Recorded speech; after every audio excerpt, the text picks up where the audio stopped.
Hi, എല്ലാവർക്കും രേഖാസ് kitchen വേൾഡിൻ്റെ പുതിയ വീഡിയോയിലേക്ക് സ്വാഗതം. അപ്പോൾ ഇന്ന് നമ്മൾ ഉണ്ടാക്കാൻ പോകുന്നത് ബീഫ് കരൾ റോസ്റ്റാണ് കേട്ടോ. ബീഫിൻ്റെ കരൾ നമ്മൾ തേങ്ങാക്കൊത്തൊക്കെ ഇട്ടിട്ട് റോസ്റ്റ് ചെയ്യുന്നത്. അപ്പോൾ നമുക്ക് വീഡിയോയ്ക്ക് പോകാം. ബീഫിൻ്റെ കരളാണ് നമ്മൾ എടുത്തേക്കുന്നത് കേട്ടോ.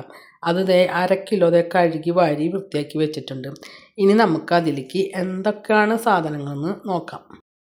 ആദ്യം നമുക്ക് പൊടികളാണ് കേട്ടോ. ഇത് 1.5 ടീസ്പൂൺ കാശ്മീരി മുളക് പൊടി, ഇത് 1 ടീസ്പൂൺ സാദാ മുളക് പൊടി, ഇത് 1/4 ടീസ്പൂൺ പെരിഞ്ജീരക പൊടി, 1/4 ടീസ്പൂൺ മഞ്ഞൾപ്പൊടി. പിന്നെ നമുക്കതിലേക്ക് ആവശ്യമുള്ളത് നാളികേരക്കൊത്താണ്. അപ്പോൾ ഒരു മുറി നാളികേരത്തിൻ്റെ കൊത്താണ് ഇതുപോലെ നീളത്തിന് അരിഞ്ഞ് വെച്ചേക്കുന്നതാണ്. പിന്നെ അതിലേക്ക് ഇഞ്ചി ഒരു വലിയ കഷ്ണം എടുത്തിട്ട് നീളനെ അരിഞ്ഞ് വെച്ചിട്ടുണ്ട്. ഒരു 10-12 വെളുത്തുള്ളി പൊളിച്ച് വെച്ചിട്ടുണ്ട്. 4 പച്ചമുളക് വെച്ചിട്ടുണ്ട്. ഒരു അരമുറി ചെറുനാരങ്ങയുടെ നീര് വെച്ചിട്ടുണ്ട്. ഉള്ളി വെച്ചിട്ടുണ്ട്. ഇനിയിപ്പോൾ ഉള്ളി എടുക്കാൻ പ്രയാസമുള്ളവർക്കാണെങ്കിൽ നമുക്ക് സബോള വേണമെങ്കിൽ ചേർത്ത് കൊടുക്കാം കേട്ടോ. അപ്പോൾ ഞാൻ ഉള്ളിയാണ് എടുത്തേക്കുന്നത്. നേരത്തെ വെച്ച മുളക് പൊടി കൂടാണ്ട് ഞാൻ വേറൊരു പ്ലേറ്റിൽ കുറച്ചും കൂടി സാധനങ്ങളാക്കി വെച്ചിട്ടുണ്ട്.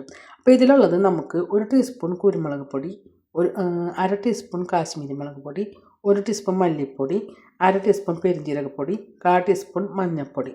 ഇത്രയാണ് ഇതിൻ്റെ സാധനങ്ങൾ. അപ്പോൾ കരൾ ശരിയാക്കാനായിട്ട് ഒരു കുക്കർ എടുത്ത് വെച്ചിട്ടുണ്ട്. അതിലേക്ക് നമുക്ക് ബീഫിൻ്റെ കരൾ ഇട്ട് കൊടുക്കാം കേട്ടോ. 2 തണ്ട് കറിവേപ്പില ഇട്ട് കൊടുക്കുന്നുണ്ട്. അതിൻ്റെ ഒപ്പം തന്നെ നമ്മൾ നേരത്തെ എടുത്ത് വെച്ച മഞ്ഞൾപ്പൊടി, മുളക് പൊടി, പിന്നെ കാശ്മീരി മുളക് പൊടി, പെരിഞ്ജീരകപ്പൊടി എല്ലാം കൂടിയിട്ട് ഒരുമിച്ചാക്കിയിട്ട് നമുക്ക് കുക്കറിലേക്ക് ഇട്ട് കൊടുക്കാം കേട്ടോ.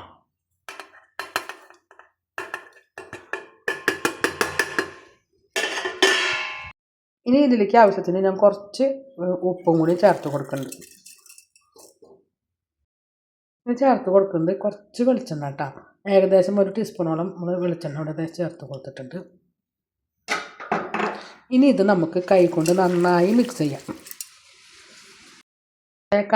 കരളിൽ നമ്മൾ മുളകുപൊടിയും എല്ലാതും കൂട്ടി തിരുമ്പി വെച്ചിട്ടുണ്ട്. ഇനി നമുക്കിതൊരു 10 മിനിറ്റ് റെസ്റ്റ് ചെയ്യാൻ വയ്ക്കാം കേട്ടോ. നമ്മുടെ ലിവർ ഫ്രൈയിൽ 10 മിനിറ്റോളം പിടിച്ചിട്ടുണ്ട്. ഇനി നമുക്കൊരു 1/4 ഗ്ലാസ്, അധികമില്ല, ഒരു തുണ്ട് 2 ടീസ്പൂണോളം വലിയ ടീസ്പൂണോളം വെള്ളം ഒഴിക്കില്ല, അതേപോലെ അത്ര വെള്ളം നമ്മൾ കുറച്ച് ചേർക്കുന്നുണ്ട്. പെട്ടെന്ന് അത് അല്ലെങ്കിൽ കരിഞ്ഞ് പോകാണ്ടിരിക്കാൻ വേണ്ടിയിട്ടാണ്. ലിവറിൽ അത്യാവശ്യം വെള്ളമുണ്ട്, അപ്പോൾ അതുകൊണ്ട് വെള്ളം കുറേ ആവശ്യം വരില്ല. അതിന് ശേഷം നമുക്ക് കുക്കർ അടച്ച് വെച്ചിട്ടുണ്ട്. ഇനി നമുക്ക് സ്റ്റൗ വെച്ച് കൊടുക്കാം. ഒരു 4 വിസിലടിക്കുമ്പോഴേക്ക് നമുക്ക് കാക്കാട്ടോ.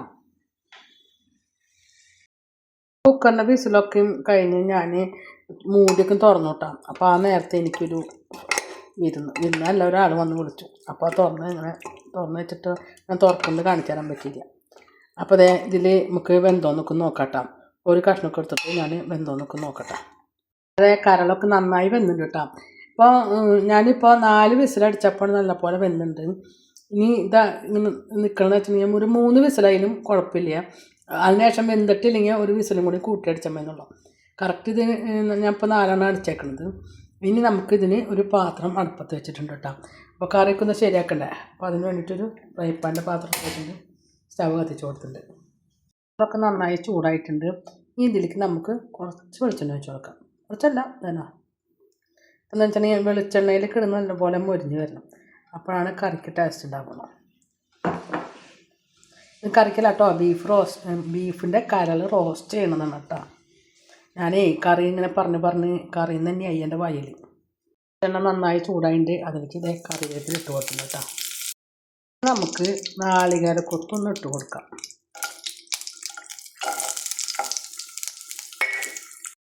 നാളികേരക്കൊത്ത് ഇട്ട് കൊടുത്തതിന് ശേഷം ഞാനിങ്ങനെ ഇളക്കി കൊടുക്കാം കേട്ടോ. അപ്പോൾ ഇളക്കി കൊടുത്തൊന്ന് ചെറുതായിട്ടൊന്ന് വാടിയതിന് ശേഷം വേണം നമുക്ക് ഉള്ളിലേക്ക് ഇട്ട് കൊടുക്കാനായിട്ട്. അപ്പോൾ നാളികേരക്കൊത്തൊക്കെ ഒന്ന് വാടിയുണ്ട്. ഇനി അതിലേക്ക് ഇട്ട് കൊടുക്കുന്നത് ഉള്ളിയാണ്.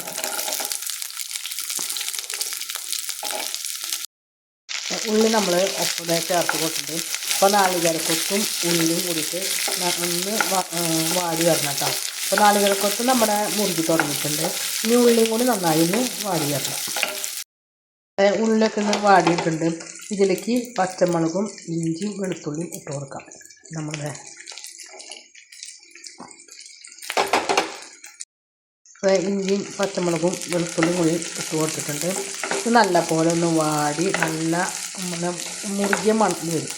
അതിന് ശേഷം നമുക്ക് പൊടികളൊക്കെ ചേർത്ത് കൊടുക്കാം കേട്ടോ. വെളുത്തുള്ളിയും ഇഞ്ചിയും പച്ചമുളകൊക്കെ വാടി വരുമ്പോൾ നല്ലൊരു മണാട്ടോ. എനിക്ക് ആ മണം ഭയങ്കര ഇഷ്ടമാണ്. അപ്പോൾ ഞാനത് കാരണം ഇങ്ങനെ അടുത്തൊന്നും മാറില്ല മണം കിട്ടാൻ വേണ്ടിയിട്ട്. നമ്മുടെ ഉള്ളിലൊക്കെ നന്നായി വാടിയിട്ടാ. ഇത് നല്ല പോലെ ഗോൾഡൻ കളറൊന്നും ആവണമെന്നില്ല. അവിടെ ഇഞ്ചി വെളുത്തുള്ളിയും പച്ചമുളകും നന്നായി മുറുകി വന്നിട്ടുണ്ട്. നല്ല മണം വരുന്നുണ്ട്. അപ്പോൾ ഇനി നമുക്കിത് തീ കുറച്ചിട്ടിട്ട് ഇങ്ങനെ നാക്കി കൊടുത്തിട്ട് നമുക്ക് പൊടികളൊന്ന് ചേർത്ത് കൊടുക്കാം കേട്ടോ. ഞാൻ നേരത്തെ എല്ലാ പൊടികളും കാണിച്ചു തന്നതാണ്. മല്ലിപ്പൊടി, മുളക് പൊടി, കുരുമുളക് പൊടി ഒക്കെ ഇട്ട്. അപ്പോൾ നമ്മൾ ഒരുമിച്ചിട്ട് കൊടുക്കണം. അത് എന്നിട്ട് പൊടികളുടെ പച്ചമണം മാറുന്ന വരയ്ക്ക് നമുക്കൊന്ന് ഇളക്കി കൊടുക്കാം കേട്ടോ. ഇനി നമുക്കൊന്ന് എല്ലാം കൂടിയിട്ട് മിക്സാക്കി കൊടുക്കാം. പൊടികളുടെ പച്ചമണമൊക്കെ മാറിയിട്ടുണ്ട്. ഇനി ഇതിലേക്ക് നമ്മൾ വേവിച്ച് വെച്ചാൽ നമ്മുടെ ബീഫിൻ്റെ കറി ഇട്ട് കൊടുക്കാം.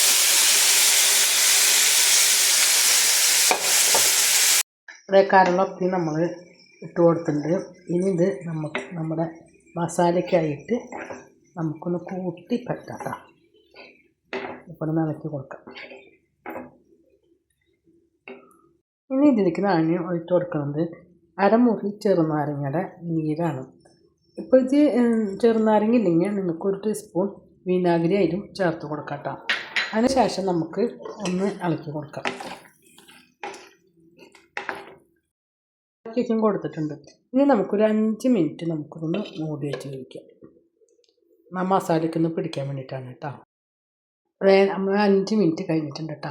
അപ്പോൾ നമുക്കതേ മസാലകളൊക്കെ നന്നായി പിടിക്കാൻ വേണ്ടിയിട്ടാണ് ഞാൻ ഇത് മൂടി വെച്ച് കഴിച്ചത്. അപ്പോൾ അതെ നമുക്കൊന്ന് ഇളക്കി കൊടുക്കാം.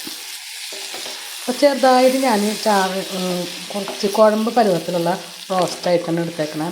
ഇത് നന്നായി വറ്റിച്ച് കഴിഞ്ഞ് കഴിഞ്ഞാൽ നല്ലപോലെ ഡ്രൈ ആയിട്ടും കിട്ടും കേട്ടോ. അപ്പോൾ ഇനി നമുക്ക് ഇതിലേക്ക് വേണ്ടത് കുറച്ച് മല്ലിയിലയും കൂടി നമുക്ക് ആഡ് ചെയ്യാം കേട്ടോ. മല്ലിയില നമുക്ക് കുറച്ച് ഇട്ട് കൊടുക്കാം.